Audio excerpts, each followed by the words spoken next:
Thank you very much. Tafadhali tunaweza keti chini. Thank you very much. Asanteni sana. Mheshimiwa Prime Cabinet Secretary, waheshimiwa mawaziri, makatibu, katibu mkuu wa KOTU Daktari Francis Atwoli, and the entire labor movement leadership.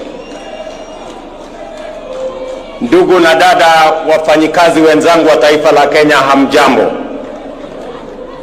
Hamjambo tena. Wafanyikazi hoye. Wakenya hoye.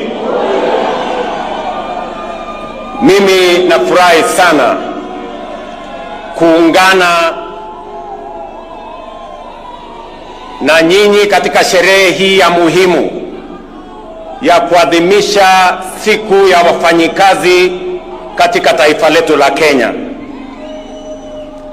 Pia kuadhimisha miaka 60 ya KOTU katika taifa letu la Kenya. Na kama mfanyikazi, naungana na wafanyikazi wenzangu. Kuna wale wafanyikazi wako permanent and pensionable. Alafu kuna wafanyikazi wengine kama sisi ambao tuko kandarasi ya miaka. Wengine wako na kandarasi ya miaka 3, wengine miaka 5 na tofauti zingine. Lakini sote sisi ni wafanyikazi wa taifa letu la Kenya.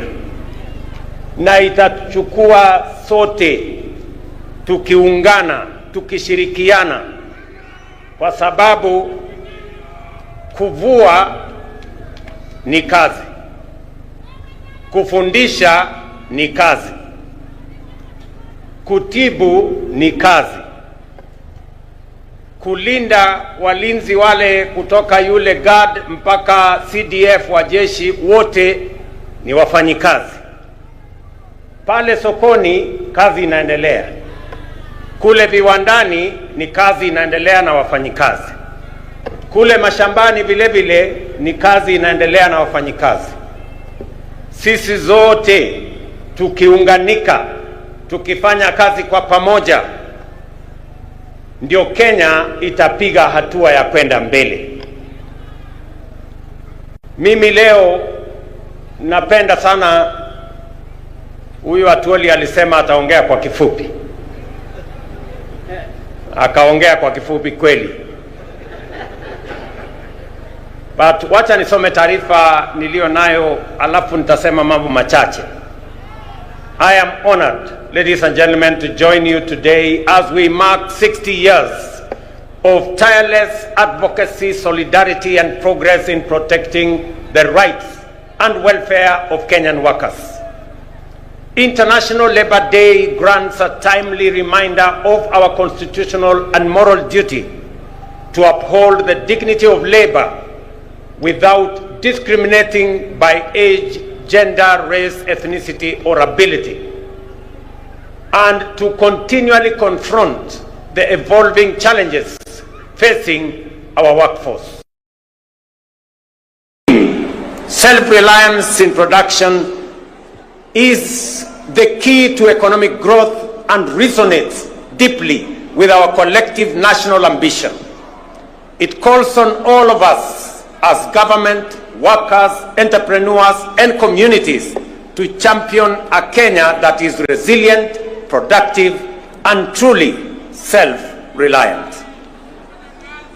It is in this spirit that this week the Cabinet approved the 2025 Finance Bill, a key instrument in our ongoing national economic transformation quest. This bill has been carefully crafted to stimulate economic growth, deliver efficiency, and enhance competitiveness and expand opportunity. In fact, its provisions are designed to offer targeted relief for both businesses and workers, and to support the spirit of enterprise and productivity. Notably, to improve workers' take-home pay, employers will now be required to apply eligible tax relief and exemptions directly when calculating pay as you earn, a significant shift from the current system where such reliefs can only be claimed from Kenya Revenue Authority. Precisely what Atwoli was talking about.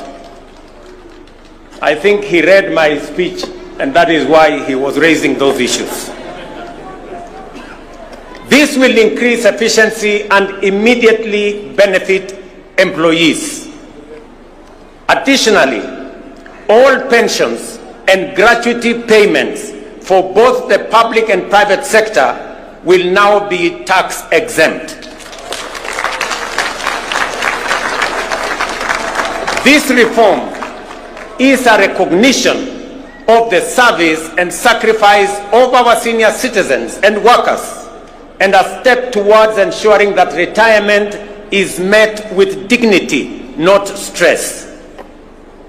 Small businesses will also benefit from simplified tax treatment, as they will now be allowed to fully deduct the costs of everyday equipment in the year of purchase, thereby eliminating unnecessary delays in accessing or assessing tax relief. Distinguished workers, ladies and gentlemen, when we speak of making Kenya truly self-reliant, I am proud to report to the nation that we are not merely making declarations. We are taking bold, concrete, and measurable steps. We are walking the talk. And here is why. For decades, our national savings culture was stagnant compared to our neighbors in Uganda and Tanzania and elsewhere. Until 2023, just 2 years ago, the average Kenyan worker saved only 200 shillings a month through the National Social Security Fund. Over a span of 60 years, we collectively as a nation managed to save 320 billion. In 2023, we operationalized the law mandating a savings contribution of 6% by both employee and employer, and the result has been remarkable and impressive. In just 2 years, we have mobilized 280 billion in national savings, nearly equal to what we saved over 6 decades.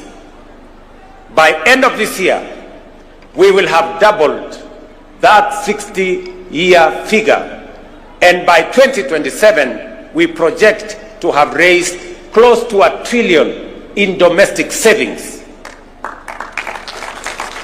Kenya's savings to GDP ratio currently stands at between 10 and 12%. Depending on the calculation you apply. My intention is to raise GDP or savings as a percentage of GDP to 25% in the medium term. That will enable us as a nation to build a pool of resources that we can use to lend to the SMEs and the private sector, and we can grow more businesses and reduce the cost of borrowing, so that the double-digit borrowing of 18% or 20%, it is not possible for us to grow our economy, to grow more business, to expand enterprise, if the cost of borrowing money is high. We must bring it down to single digit. And the route to bringing it down to single digit is to build greater savings in Kenya. I want to thank the Kenyan workers. I want to thank Dr. Atwoli and Kotu and FKE. When we sat down with them, they saw the point when I made the case to them that it is time for Kenya to measure up to what other countries are doing, and we have to make the necessary decisions so that Kenya can build savings in a manner that it will help us, one, reduce old age poverty. When I came here for celebrations, Atwoli here told me Kenya is number 92 in the worst countries with old age poverty. Because if you save 200 shillings, when you exit at 60, maybe the entire savings you will have made is like 70, 80,000. 70, 80,000 will not last you 2-3 months. And that is why after retirement, many workers die.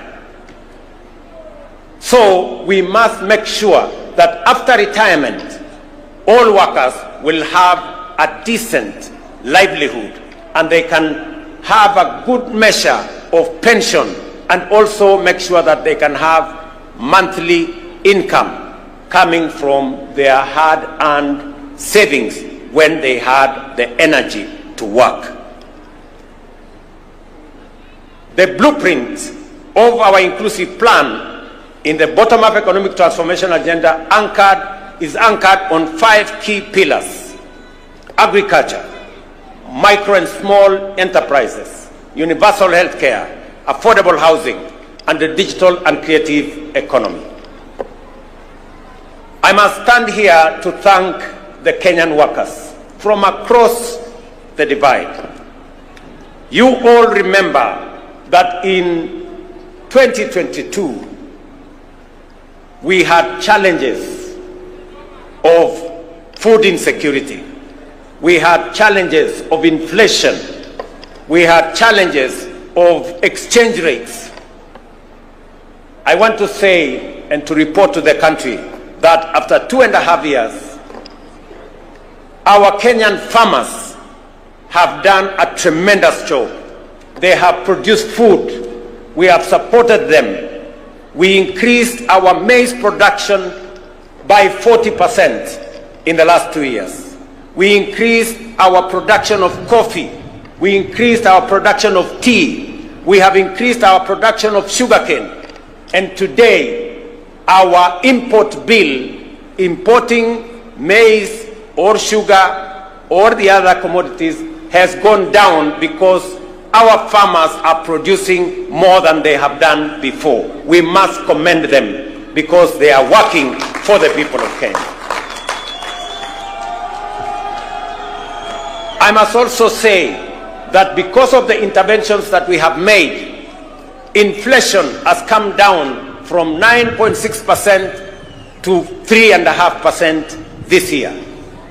Exchange rate has come down from 165 to the dollar to now 129 to the dollar.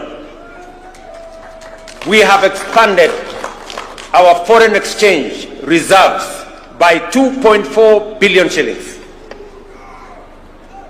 240 billion shillings.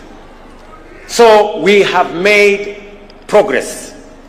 And that is the reason why the IMF last week listed Kenya as the 6th largest economy. In 2022, Kenya was the 8th largest economy. In 2.5 years, we have managed to overtake Angola, we have managed to overtake Ethiopia. Now Kenya is the 6th largest economy in Africa.